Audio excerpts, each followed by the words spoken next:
Assalamualaikum warahmatullahi wabarakatuh. Waalaikumsalam warahmatullahi wabarakatuh. Selamat pagi semuanya. Kenalkan kami saya Liu yang beranggotakan Komisi Arisa Nika. Saya Fairuz Jasarimanda. Saya Muhammad. Dan kita akan menjelaskan materi mengenai konsep mail server, ancaman keamanan, teknologi dan protokol keamanan, implementasi dan verifikasi, arsitektur implementasi keamanan, analisis hasil, dan kesimpulan. Yang pertama, konsep mail server. Mail server adalah sistem komputer khusus untuk mengelola penerimaan, penyimpanan, dan pengolahan email melalui internet. Dalam sistem mail server terdapat beberapa komponen utama seperti user agent, atau yang biasa kita kenal itu Gmail, yang merupakan aplikasi untuk membuat, membaca, dan mengirim email. Mail transfer agent atau MTA ini yang bertugas untuk mengirim email antar server menggunakan protokol SMTP atau sistem mail transfer protokol, serta mail delivery agent atau MDA yang menyimpan email di mailbox dan mengakses protokol POP3 atau Post Office Protocol atau IMAP dan Messaging Access Protocol. Nah, fungsi utama dari mail server yaitu menghubungkan pengirim dan penerima agar email terkirim cepat dan aman. Dua komponen utama dalam mail server yaitu ada mail user agent atau aplikasi pembuat, membaca atau mengirim email, ada mail transfer agent mengirim email antar server dengan protokol SMTP, dan terakhir mail delivery untuk menyimpan email dan mengelola akses melalui POP dan IMAP. Nah, ada ancaman keamanan pada mail server. Yang pertama, phishing, berupa bentuk penipuan untuk mencuri data pribadi atau kredensial. Dua, spoofing, pemalsuan alamat atau pengirimnya penipu. Tiga, bisnis email kompromis atau BISI, penipuan yang mengincar divisi keuangan antar perusahaan. Selanjutnya teknologi keamanan server.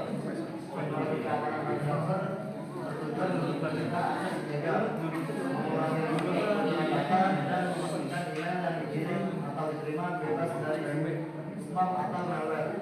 Kombinasi firewall, masuk enkripsi dan autentikasi sangat penting agar server tetap aman. Yang pertama ada firewall dan IDS atau IPS, yaitu untuk mengontrol lalu lintas dan deteksi intrusi. Yang kedua ada antivirus dan anti-spam untuk menyaring spam, malware, dan ransomware. Yang ketiga ada authentication berupa username, password atau untuk membatasi akses. Yang ketiga ada encryption, TLS atau SSL untuk melindungi data saat dikirim. Protokol keamanan dan server. Protokol keamanan menjadikan tidak dapat dimasukkan dan tetap terdeteksi selama pengiriman SKS, DKIM, dan DMASC berfungsi untuk melindungi domain dan pemalsuan spoofing. Sedangkan SMIPS atau POP3S dan IMAPS melindungi komunikasi antara klien dan server. Udah ganti password ya? Sama kayak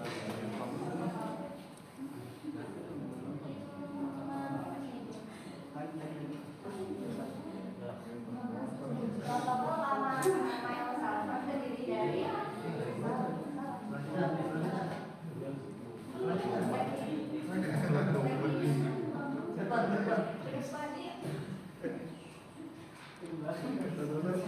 klik kanan aja sih. Please.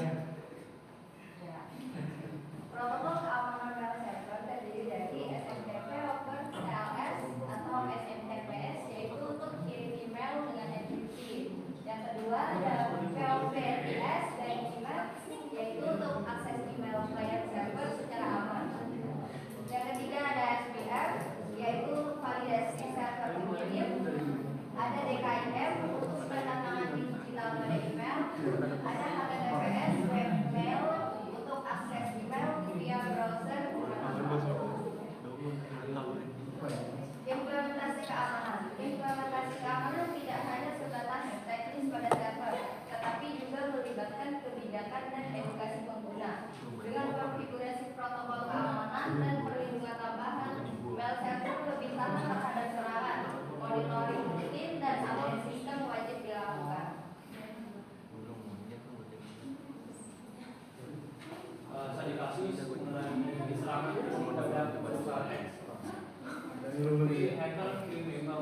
DKM, DMARC, email loss sekali inbox. Lalu karyawan tertipu dan berbahaya. Solusinya yaitu penerimaan SPF, DKIM, dan DMARC.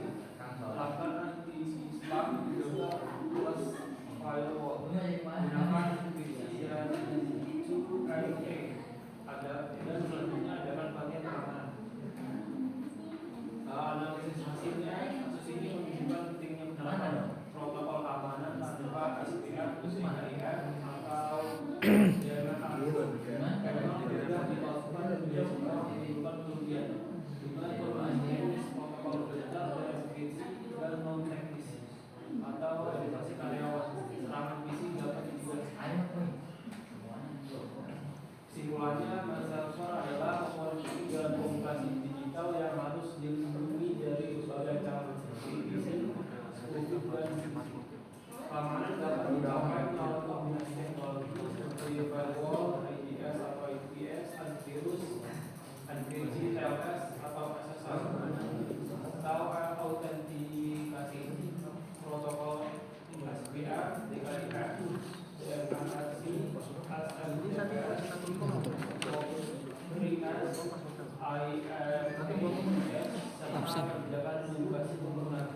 Studi kasus bahwa tanpa perlindungan presiden sangat mudah terjadi. Oleh karena itu, penerapan strategi teknis dan teknis secara menyeluruh sama dengan tujuan agar menyelesaikan tentang aman, terkait dan hukum dalam komunikasi.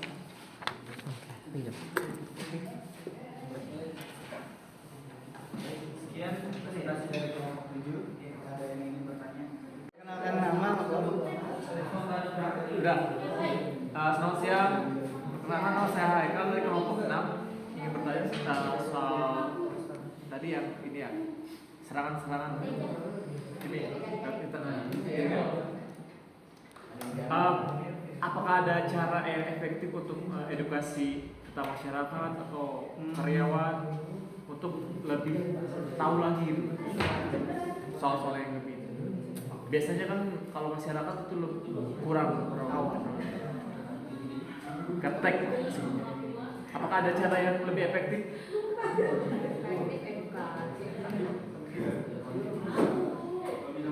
Oke, terus Belum. Ini ada video ya? Assalamualaikum warahmatullahi wabarakatuh. Nama saya Ahmad Bariki dari kelompok 4. Ingin bertanya, seberapa efektif penggunaan firewall dalam melindungi mail server? Udah cukup segitu. Nah, izin menjawab pertanyaan dari Haikal kelompok 6. Apakah ada cara efektif untuk masyarakat atau karyawan yang gagap teknologi atau gaptek? Dalam mengedukasi masyarakat perlu pendekatan secara langsung melalui pelatihan secara langsung dengan metode tatap muka ataupun via Zoom yang menjelaskan seperti menggunakan 2 faktor autentifikasi pada akun email dan tidak mengklik sembarang link yang mencurigakan dari orang asing. Cukup jawabannya? Apa ada tambahan? Tapi sekarang masyarakat banyak sih yang masih kecoh gitu ya. Contohnya di Telegram banyak yang kayak tipu-tipu khususnya si ibu-ibu itu gimana?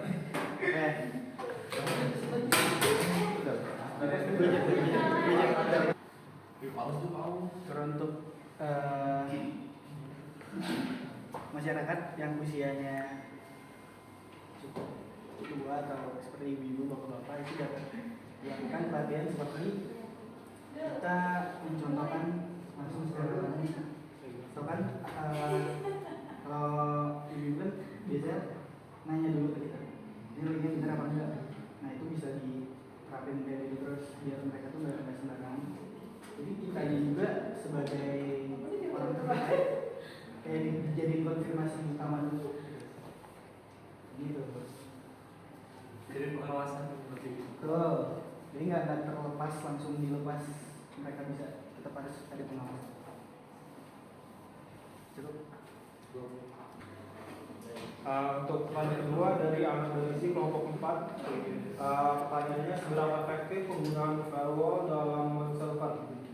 Jawabannya, penggunaan firewall sangat efektif untuk mencegah aktivitas mencurigakan pada suatu aktivitas dalam mengirim pesan email maupun menerima email. Seperti halnya antivirus, dia menjadi garda terdepan untuk mencegah firewall itu terjadi.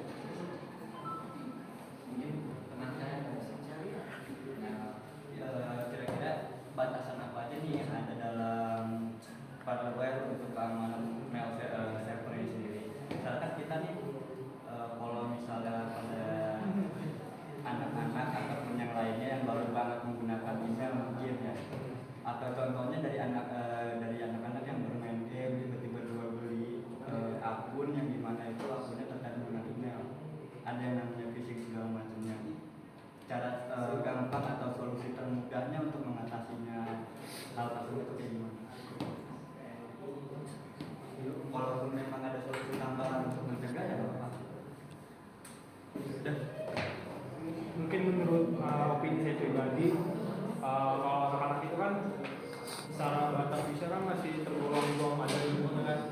Nah mungkin semisal ada email tertentu yang ada notifikasi secara ilegal atau mengandung kata-kata yang tidak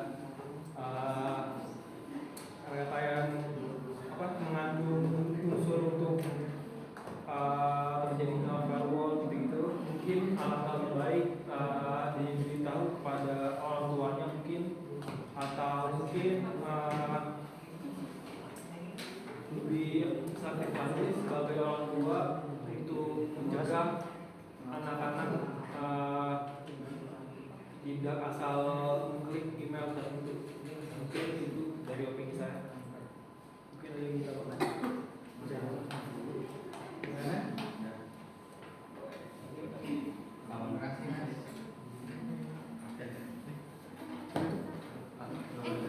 Tapi kan mereka belum tahu. Kayak kan misalnya misalnya masuk email lainnya gimana?